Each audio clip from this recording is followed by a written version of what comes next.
বিয়ে করার পরে একটা ঘড়ি হাতে দেখলেই এটা বোধহয় যৌতুক দিছে বোধহয়। পুলিশ অফিসার একটা গাড়ি কিনছে বা ফ্ল্যাট কিনছে, এই তো ঘুষের টাকা দিয়ে বানায় ফেলছে। পুলিশ অফিসার মানেই কি সবাই ঘুষ খায়? ঘুষ খায় একটা বড় সংখ্যক, কিন্তু এখনো অনেক সৎ পুলিশ অফিসার আমার দেশে আছে না নাই?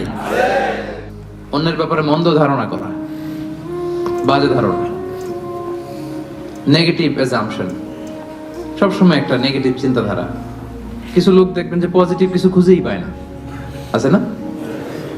ভালো একটা জিনিস এর মধ্যেও ভেজাল খুঁজে বের করছে।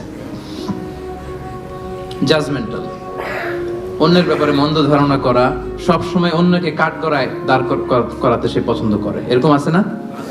ওনার এই সমস্যা, ওনার তো উনি এটা নামাজ হয় না, এর তো ঝামেলা আছে ফ্যামিলিতে, ওর তো এটা, ওর সমস্যা, তোর কি সমস্যা? ওর সমস্যা যে বুঝলি, তোর কি সমস্যা বল? এরকম এরকম আছে না? নিজের দোষের কোনো খবর নাই, শুধু অন্যের দোষ, শুধু অন্যের দোষ, শুধু নেগেটিভ। প্রিয় ভাইরা, এই নেগেটিভিটি থেকে বেরিয়ে আসতে হবে আমাদের।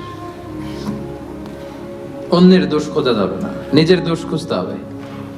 নিজেকে কাঠগড়ায় দাঁড় করান, একটু একটু নিজে কি কি ভুল করলাম, নিজে কি কি অন্যায় করলাম, এটা একটু বের করবার চেষ্টা করেন। নিজেকে কাঠগড়ায় দাঁড় করান। আমরা এই ভুলটা করে ফেলি, আমরা নিজেকে কাঠগড়ায় দাঁড় না করিয়ে কি করি? হ্যাঁ, কি সুন্দর, হি ইজ দ্য জাজ, সে জাজ করবে, সে জাজের চেয়ারে বসছে, তার দায়িত্ব দেওয়া হয়েছে, এবার সে এই তোমার এই সমস্যা এটা ওইটা। তো জাজমেন্টাল হওয়া যাবে না, পজিটিভ চিন্তা ধারণা করতে হবে। দেখেন আল্লাহ তাআলা বলছেন, ইয়া আইয়ুহাল্লাযীনা আমানু জিতানিবু কাসীরাম মিনায-যন্ন ইন্না বা'দায-যন্নি ইসম।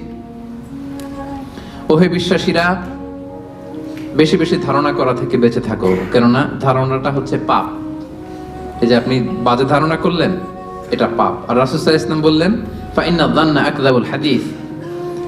এই ধারণা করাটা এটা হচ্ছে মিথ্যা কথা, অধিকাংশ ধারণা এটা মিথ্যা হয়। ওয়া ইন্নায-যন্না লা ইউগনি মিনাল হাক্কি শাইআ। ধারণা কখনো সত্যের বিকল্প হতে পারে না, কখনো বিকল্প হতে পারে না। এজন্য আপনি বাজে ধারণা করবেন না। ধারণা করতে হলে সুধারণা করেন। ধারণা করতে হলে কি ধারণা করবেন? হঠাৎ দেখলেন যে ওদিকে আজান হইতেছে, বসে আছে, এই নামাজ পড়ে নাই, কোথায় নামাজ পড়েই না, ওর যে কি সমস্যা আছে আপনি জানেনই না, হতে পারে না? কি রে নামাজ পড়লো না? সে হয়তো মুসাফির, সে তো জমা কসর করার অনুমতি, তো ফ্লেক্সিবিলিটি তো শরীয়ত দিয়েছে, ঠিক কি না? এই বোন একটাকে দেখছেন নামাজ পড়ে নাই, ধারণা করে নিতে তো বেনামাজি, এর বউ তো নামাজ পড়ে না, এরকম বলে না? হয়তো মেনস্ট্রুয়েশনাল পিরিয়ড চলছে, তার পিরিয়ডের কারণে তো সে নামাজ পড়তে পারবে না। আপনার বন্ধুকে দেখলেন বোরকা পরা এক মহিলার সাথে যাচ্ছে, দিক দিয়ে একটা মেয়ের সাথে, ইয়াং বোরকা পরা, এই তো বাজে ধারণা শুরু, মামাই তো একেবারে কাজ করে ফেলাইছে। হ্যাঁ বলেন এরকম, মামাই তো একেবারে কাজ বানাই দিচ্ছে। আল্লাহু আকবার। এই যে আপনি ধারণা করলেন, আপনার গুনার পাল্লাটা ভারী করলেন। এই মেয়েটা তার আপন বোন হতে পারে কি পারে না? আসতে বললেন যে পারে কি পারে না? তার আপন ভাগ্নি হতে পারে কি পারে না? এই যে আপনি মন্দ ধারণা করছেন, মানে যাই দেখি আমরা খালি চোখে, এটা কিন্তু সব বাস্তবতা না। Something could be strange behind the scene, এর বিপরীতে এমন কিছু আছে, ওটা আমি জানি না হিস্ট্রিটা। এজন্য আপনি সুধারণা করবেন। কি করবেন? সবসময় সুধারণা করবেন।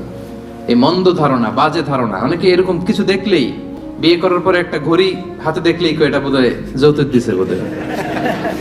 পুলিশ অফিসার একটা গাড়ি কিনছে বা ফ্ল্যাট কিনছে, এই তো ঘুষের টাকা দিয়ে বানায় ফেলছে। পুলিশ অফিসার মানেই কি সবাই ঘুষ খায়? ঘুষ খায় একটা বড় সংখ্যক, কিন্তু এখনো অনেক সৎ পুলিশ অফিসার আমার দেশে আছে না নাই? আছে, এখনো আছে।